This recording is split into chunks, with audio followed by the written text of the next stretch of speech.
What I do know is that there is a strong cultural predisposition to buying gold among ethnic Chinese. I've done business with ethnic Chinese for 20 years, at least. In China, not just in North America. And there's a strong interest in gold. It wasn't that long ago that Chinese were prohibited from owning physical gold in certain terms, with certain exceptions. What you see now is that the government of the People's Republic of China is actively encouraging savings in gold. And I think that there's a lot of appetite in the citizenry for increasing their gold holdings. Private savings are increasing rapidly in China, and the Chinese people in general have a predisposition to save as opposed to spend. And I think that there's a lot of concern in China. I can tell you this anecdotally from Chinese people that I correspond with, about future economic stability in China.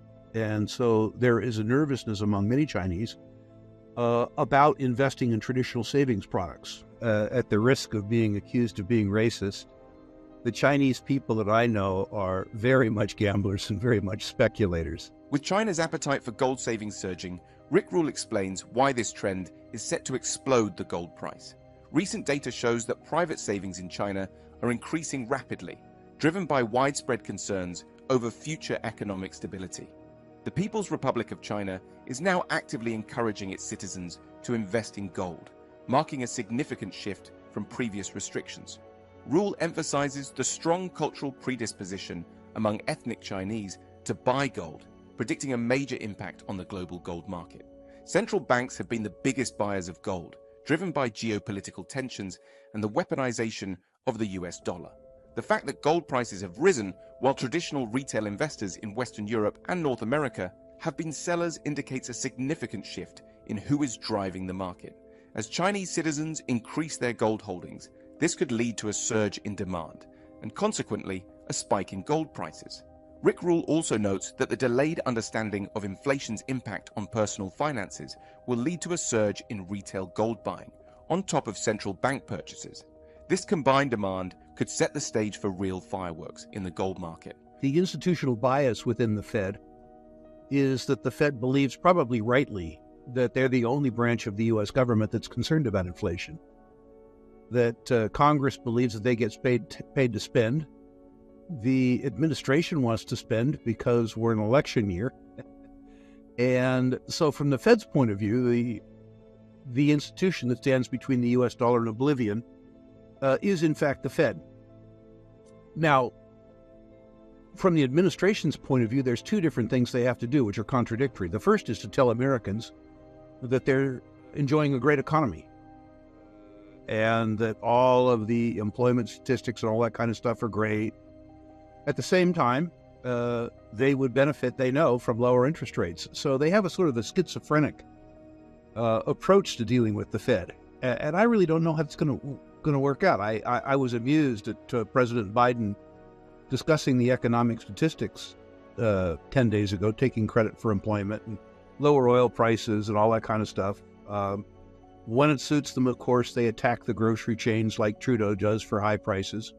And then they turn around and say that grocery prices are moderating through their own efforts. You know, it's the typical election year BS.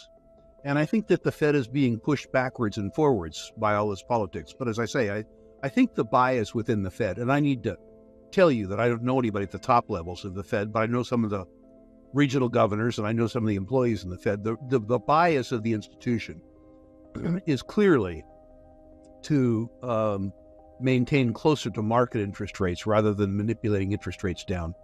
People go with their money to where it's treated well. For political expediency, for domestic political purposes, both Canada and England have lowered the interest rate they pay on savings, which causes more Canadian dollars and more British pounds to seek safe haven, or relatively safe haven, in the U.S. dollars. That's why Doug Casey has always said the U.S. dollar is the worst currency in the world, with the sole exception of all the others. Whether or not for purposes of political expediency the U.S. will be forced to do that is a different and, open question. I think a reason why your listeners need to continue to consider, having gold as part of their savings. Gold would seem to be the only currency on the planet that doesn't have a domestic political constituency in favor of devaluation. There are political pressures that cause countries like Canada, Great Britain, and the United States to deprive savers of a reasonable return on their investments. Gold has no similar constituency. That the gold price has moved without the participation of the traditional saver, the retail investor. Studying ETF data suggests that for the last 2 years, retail investors, at least in Western Europe and North America, have been sellers rather than buyers of gold. The buyer of gold has been foreign central banks. And I think that has as much to do with a weaponization of the US dollar. The use by our administration of the US dollar as a means of exerting foreign policy, both through confiscating $300 billion worth of Russian treasury holdings and also through the weaponization of the SWIFT banking system. Interestingly, too, Charlotte, away from your question, when people are concerned about the dichotomy between interest in gold and the gold shares, the fact that gold has moved and the gold shares haven't moved, I think that's explained by this phenomenon. The central banks have been buyers of gold, but they aren't buyers of gold shares. So it makes perfect sense that because the audience for gold, at least temporarily, has changed, that this dichotomy exists. Going back to the first part of your original question, in my experience, the gold price is tied to interest rates only in the sense of whether interest rates are negative or positive, which is to say, when investors are concerned about the maintenance of their purchasing power in conventional fiat instruments, then they become interested in gold. That hasn't happened yet. And I will note, as a consequence of my age, I was there, that it took 5 years for this to happen in the 1967-1972 time frame. In other words, while people understood that inflation was taking place, the perniciousness of it, the impact on their own personal lifestyle, wasn't apparent for 5 years. And my suspicion is that we're facing a delayed punch with regards to taxpayers and savers understanding the impact of inflation on their own purse. As they come to understand that, I think that you will get a layer of retail buying, the traditional retail buyer, on top of the central bank buyer. And if I'm right with regards to that, then you could see some real fireworks in the gold price. It was significant for two reasons. One, they were the biggest buyers of gold. If the biggest buyer goes away, it has an impact on price. But there was also a psychological impact. There are some gold investors like myself who buy it as an insurance policy, who buy it out of fear. I personally couldn't care less if gold goes from $2,275 to $2,500. I'm not a trader in gold. That's not why I own it. I invest in other asset classes for capital gains. I invest in gold for protection. But there's a whole different group of people out there who are more momentum-oriented.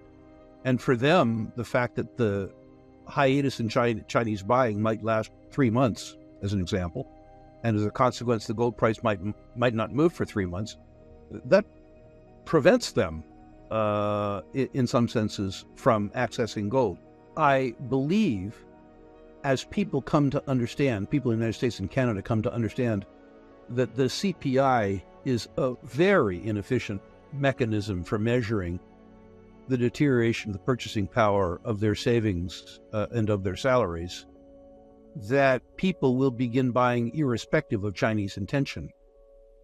But until that occurs, factors like Chinese buying and the lack of Chinese buying will impact the market, perhaps more so than the direct impact of Chinese buying or a lack of Chinese buying, if that makes sense. I think the psychological impact of it on the trading community and the speculative community was as great as the actual impact of the impasse in Chinese buying. I think it's a very important factor. It's very difficult to quantify. I've seen a lot of estimates, and I've seen a lot of people try to justify their estimates, and I suspect that most of them, like me, don't know. But what I do know is that there is a strong cultural predisposition to buying gold among ethnic Chinese. I've done business with ethnic Chinese for 20 years, at least. In China, not just in North America. And there's a strong interest in gold. It wasn't that long ago that Chinese were prohibited from owning physical gold in certain terms, with certain exceptions. What you see now is that the government of the People's Republic of China is actively encouraging savings in gold. And I think that there's a lot of appetite in the citizenry for increasing their gold holdings. Private savings are increasing rapidly in China, and the Chinese people in general have a predisposition to save as opposed to spend. And I think that there's a lot of concern in China. I can tell you this anecdotally from Chinese people that I correspond with about future economic stability in China.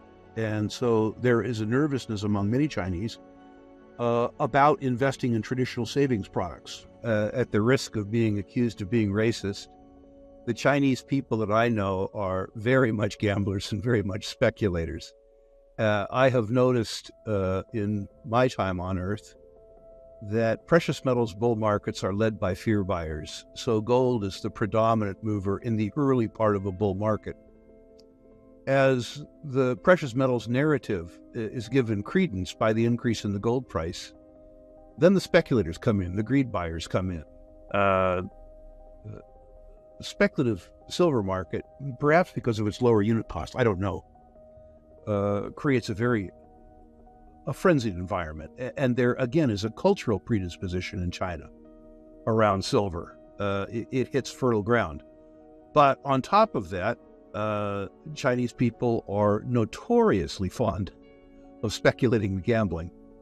And my suspicion is that A, we will have a silver bull market, and B, the extent of ethnic Chinese participation, both in the diaspora, but more particularly in the PRC, will be extraordinary this time around. Whether or not that participation comes down into the silver mining shares, at least among Chinese in the PRC, is a very different circumstance. Certainly, you have seen ethnic Chinese participation in silver equities in places like San Francisco and Vancouver for decades. Whether or not that extends to the PRC, and whether or not the infrastructure to distribute junior silver miners in junior silver mining equities in China develops is of course a different conversation.